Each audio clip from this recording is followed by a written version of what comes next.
हमेशा ज़बरदस्त होती है कॉन्वर्जेशन जब हमारे पास एक अच्छा ब्लेंड होता है हमारे फॉर्मर क्रिकेटर्स एंड जर्नलिस्ट के दरमियान। सीनियर स्पोर्ट्स जर्नलिस्ट मेरे साथ मौजूद हैं आज। मेरे साथ है senior sports journalist Faizan Lakhani, watching this match carefully with all the datas and numbers, off the field scoop के साथ है हमेशा हमारे साथ senior sports journalist Abdul Majid Bhatti, senior sports journalist Syed Yahya Hussaini and knowing cricket, इनसे ज़्यादा कोई नहीं जानता, a former set of cricketers हमारे साथ हैं Sikandar Bakht and Abdul Razzaq. Thank you so much gentleman for joining अस। तो सबसे पहले तो हम लोग मैच की बात करते हैं, फिर टीम डायरेक्टर मोहम्मद हफीज़ ने भी आज प्रेस कॉन्फ्रेंस की, उस पर भी क्या बातें हुई, किस तरह की बातें हुई, इस पर हम बात करते हैं। बट चले आपके पास पहले आते हैं रज़ाक। देख, पाकिस्तान ने डोमिनेट तो किया मगर पार्ट्स में they were never in full control. Definitely देखे, पाकिस्तान की टीम हमेशा जब भी ऑस्ट्रेलिया जाती है तो मैं समझता हूँ कि वहाँ पे कुछ सीखने जाती है और हर प्लेयर को अपना पता चलता है कि ऑस्ट्रेलिया में बहुत सी पिचों पे कैसे खेलना है, technical wise, mentally wise, physically wise. और यही होगा कि ऑस्ट्रेलिया ने अपॉर्चुनिटी दी है पहले टेस्ट मैच के बाद, और पाकिस्तान ने अवेल नहीं की। और मेंटली और फिजिकली मैं समझता हूँ हमें काफी प्रॉब्लम नजर आई। और ये कि जो पहले टीम लाई उसमें भी प्रॉब्लम नजर आई। पर ये कि अच्छी बात ये है कि कुछ प्लेयरों की परफॉर्मेंस अच्छी नजर आई और वो पाकिस्तान के लिए उम्मीद है कि लंबा खेलेंगे, और यही चीज हो रही है। और अभी जो प्रेस कॉन्फ्रेंस चल रही है, मजेदार की बात ये है कि इनके अपने जवाब हैं, इनके अपने सवाल हैं, अपने आप को ये कवर करते हैं, अपने आप को डिलीवर करके और प्रेजेंट कर देते हैं। और एक वक्त था कि जब पाकिस्तान टीम बुरा खेलती थी तो उनका पोस्टमार्टम होता था। अब जो है वक्त उल्टा है, अब ये पोस्टमार्टम पाकिस्तान टीम का नहीं होगा, अब पोस्टमार्टम किसी चीज का भी नहीं होगा, जिन्होंने करना था वो खुद बैठे हुए। तो अब ये चेंज आई है बस पाकिस्तान टीम को। ठीक है, मगर अब जिस तरह बात करें, टीम डायरेक्टर मोहम्मद हफीज़ ने थोड़ा सा आपको स्निपेट बताऊं कि उन्होंने बोला वी लॉस्ट द सीरीज़, मतलब सीरीज़ हार गए, मगर जो आइडिया था वो टेस्ट प्लेयर्स को आजमाने का था। तो उन्होंने बात की है और हम लोग सिकंदर बख्त के पास भी जाएंगे बात करने। बट बिफोर दैट उन्होंने क्या बोला, पहले ये वाली जो शॉट है ये मैं आपको पहले सुनाती हूँ। Let's hear it from the team director himself. Yes, we lost the series, but the idea was behind it only to watching the talent of the players, and we seen some glimpse of it. I think in this series we presented the right opportunity to the right guys. Saim Ayoub is one of those. Yes, he couldn't play a big innings, but he's shown that glimpse of the talent he has. And I'm sure this guy and rest of the guys, Khurram Shahzad got injured after one test. He's shown the glimpse of a very good test bowler. So we as a team would like to grow as a test team that will help all formats, like all the players to play any format of the game. We like as a coaching staff, I know that every coach really worked really hard on it, but unfortunately as the player went inside they couldn't respond accordingly. ठीक है, players उस तरह respond नहीं कर पाए जितनी coaches ने उनके साथ मेहनत की थी, मगर सिको आप हमेशा कीमत अदा करते हो। पाकिस्तान ने पे की थी price for you no poor fielding, and no doubt हमने को अच्छे कैचेस भी देखे हैं, बट क्रूशियल मोमेंट्स पे कैचेस ड्रॉप एंड देन आपकी बैटिंग ने आपको लेट डाउन किया है। यार अभी हफीज ने बोला we lost the series but the idea was to test players, to try the new players. मतलब है कि हम इसलिए नए प्लेयरों को ट्राई किया था कि we lost the series so we can lose the series. मतलब मुझे तो समझ में नहीं आया वो कहना क्या चाह रहे थे। और सबसे पहला मेरा सवाल ये होगा, अभी आपने कहा कि आमिर जमाल को गोल्डन आर्म कहा जा रहा है, वो गोल्डन आर्म सुबह से था किधर?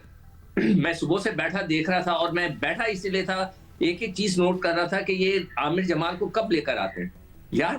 20वें ओवर में आप उसको लेकर आए, मैं समझा, और कमेंटेटर्स भी ये कह रहे थे शायद कोई निगल होगा, कोई ऐसी कोई मसल उसका खिंचा हुआ होगा, तो चलो उसको रेस्ट दे रहे हैं, शायद T20 आने वाला है।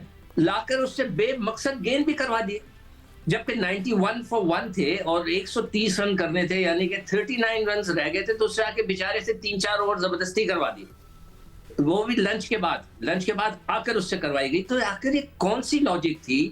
ये शान से पूछा जाए, ये हफीज से पूछा जाए, किससे पूछा जाए कि यार एक आदमी इतनी अच्छी, मैं तो 4 दिन से ये कह रहा हूँ कि भाई उससे नया गेंद कराओ। वो एक लड़का है जो रिदम में है, फॉर्म में है, golden arm, man of the match, everything is there. आपने उससे बॉल ही नहीं कराए। शायद हमारे रिपोर्टर्स को उसका कुछ पता हो, जो पूछे इन लोगों से कि शायद इनको कुछ पता हो कि ये क्या हुआ है।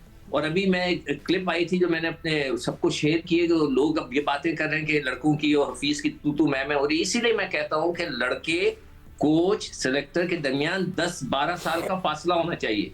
ये आपस के दोस्त नहीं होने चाहिए। इतने कम उम्र में आपने उनको आती बना दिया कोच और डायरेक्टर, वो सारा कुछ जो है ना गड़बड़ हो गई है। अच्छा, फैज़ान भी हमारे साथ मौजूद। फैज़ान, मैंने कहीं कुछ पढ़ा और मेरे दिल पे हिट की कि किसी ने लिखा था अभी आज के कई कमेंट पे सोशल मीडिया में कि ऐसा लगता है कि अब हमें एक नई जनरेशन के लिए वेट करना पड़ेगा जो शायद ऑस्ट्रेलिया में जाके पाकिस्तान को जीत दिखा सके, because we have seen generation after generation just not doing it right. So many, बहुत सारी बातें। आई थिंक अब जो हफीज़ की प्रेस कॉन्फ्रेंस है, it will become the next headlines.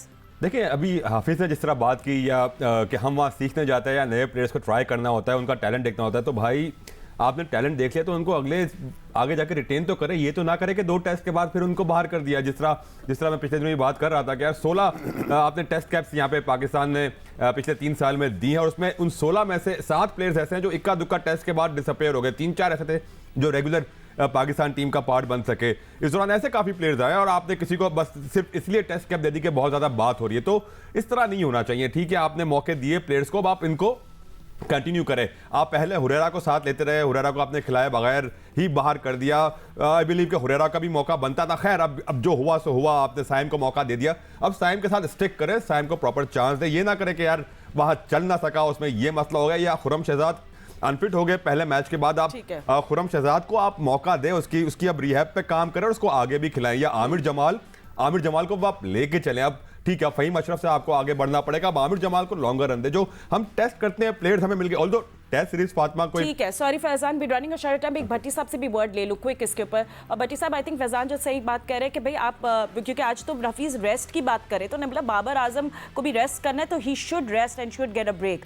तो फिर ये प्लेयर्स को आगे कैरी ऑन भी करना है, क्योंकि हम तो भूल जाते हैं कि फिर ये हुरैरा के people will forget who Huraira is. देखिए Fatima, no disrespect to Mohammad Hafeez, लेकिन मसला है कि हमारे यहाँ पॉलिसियाँ शख्सियात के साथ चलती हैं।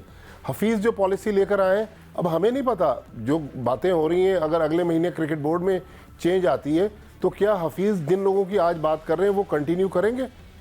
अगर आप 4 साल पहले जब पाकिस्तान ऑस्ट्रेलिया में हारा था, मिकी आर्थर की सिडनी की प्रेस कॉन्फ्रेंस उठा के देख लें, वो भी यही बात कर रहा था जो आज हफीज़ कर रहा है।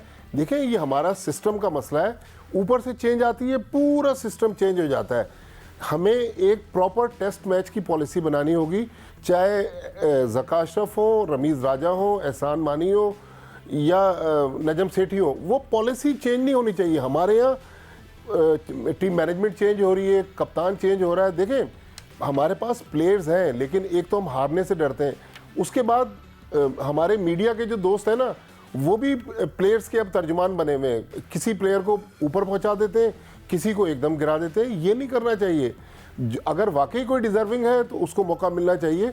लेकिन बाबर आजम, ये तो मैंने 22 दिसंबर को ये बात कही थी कि बाबर आजम को टीम मैनेजमेंट 3 मैचेस खिलाएगी न्यूजीलैंड में, 3 मैचेस खेलेंगे मोहम्मद रिजवान, तो इस तरह उनको रेस्ट दिया जाएगा।